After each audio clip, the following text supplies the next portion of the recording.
Olá, tudo bem? Caio Graco do IELTS Comentado aqui. Neste novo vídeo da nossa série Inglês para o IELTS, onde nós abrangemos toda a língua inglesa com foco em sua aplicação no IELTS, estaremos abrangendo a estrutura Simple Present, que é a estrutura essencial para podermos nos comunicar no presente. Ela é bastante utilizada no contexto de explicarmos fatos e explicarmos ações que são repetidamente feitas por nós ou por outras pessoas. E ela é aplicada em especial no exame IELTS Speaking, na parte 1 dele, ou seja, na entrevista, onde o examinador lhe faz perguntas sobre o seu cotidiano. Pois bem, com o Simple Present, de fato, claro em sua mente, você consegue, de uma forma bem precisa, comunicar a sua rotina e o que você faz com frequência, assim, obtendo uma pontuação alta.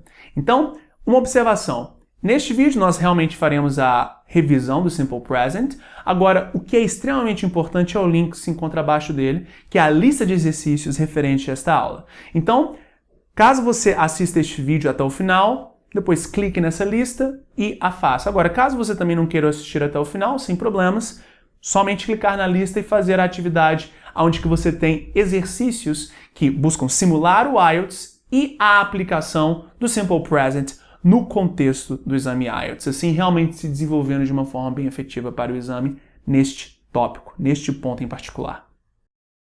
Aqui o primeiro elemento do Present Simple é o verb to be, que é uma estrutura por si só. Nós, na nossa primeira aula do inglês para o IELTS com foco no Present Continuous, já abrangemos o verb to be. Então nós utilizamos o verb to be tomando como referência antes de tudo o sujeito e utilizando as expressões am, is e are. Então você tem o I am, he, she, it is, we, you, they are, hardworking. Então aqui você vê um exemplo. I'm hardworking. Como sempre, temos a possibilidade de utilizar a forma contraída do I am, que seria I'm. Agora voltando nossa atenção para a estruturação no presente, no Simple Present. Quando os verbos não são ser ou estar, ou seja, be, nós seguimos uma lógica bem simples. Simplesmente temos o sujeito da sentença, o verbo no presente e o complemento. Então veja o exemplo. She works hard. Trazendo aqui para a estruturação, então você tem I work hard, he, she, it works hard, we, you, they work hard. A única coisa que temos que ficar realmente atentos aqui é a adição do S ou ES no final do verbo, quando estamos falando na terceira pessoa do singular, ou seja, quando o sujeito da sentença é he, she ou it. Adicionamos S ou ES tomando como referência alguns pontos. Na maior parte das vezes, a única coisa que precisamos de fazer é de fato adicionar o S ao final do verbo. Agora, existem algumas situações excepcionais que temos que ficar atentos. Primeiro é quando o verbo termina com o som de sh, ou seja, quando ele termina com S, SH ou CH. Neste caso, nós temos que adicionar o ES. Então, finish se torna finishes, teach se torna teaches. E o último ponto que temos que ficar atentos é quando o verbo termina com uma consoante seguida de Y.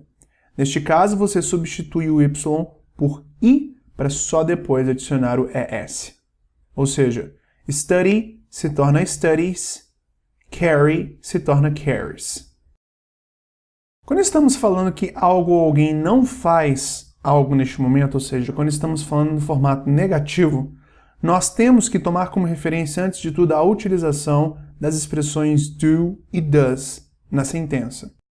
Essas são expressões auxiliares que nos permitem estruturar as sentenças da forma como queremos no presente, e são necessárias para conjugar a sentença corretamente. Nós utilizamos essas expressões tomando como referência o sujeito da sentença. Utilizamos o do com o I, we, you e they, e utilizamos o does na terceira pessoa do singular, ou seja, he, she ou it. Por consequência, quando estamos falando que algo ou alguém não faz algo no presente, temos que utilizar as formas negativas do do e do does. Ou seja, o do se torna don't e o does se torna doesn't. Portanto, utilizamos o don't com o I, we, you e they, e utilizamos o doesn't com he, she e it.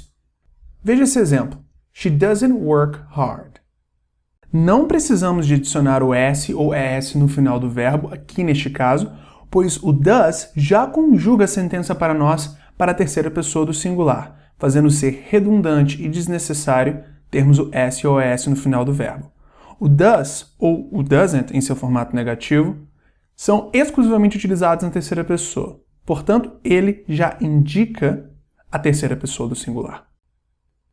Por último, na forma interrogativa, ou seja, quando fazemos perguntas se algo ou alguém faz algo neste momento, nós simplesmente temos que, como sempre, inverter a sequência dos elementos colocando o do e o does, no caso, no começo da sentença.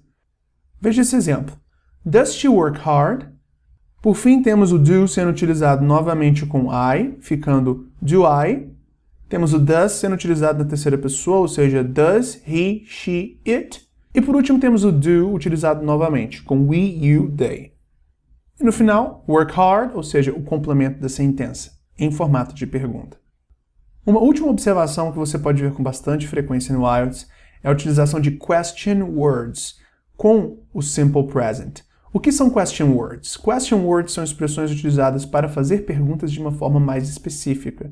Por exemplo, onde, o que e quando. Então veja esse exemplo. Where does she work?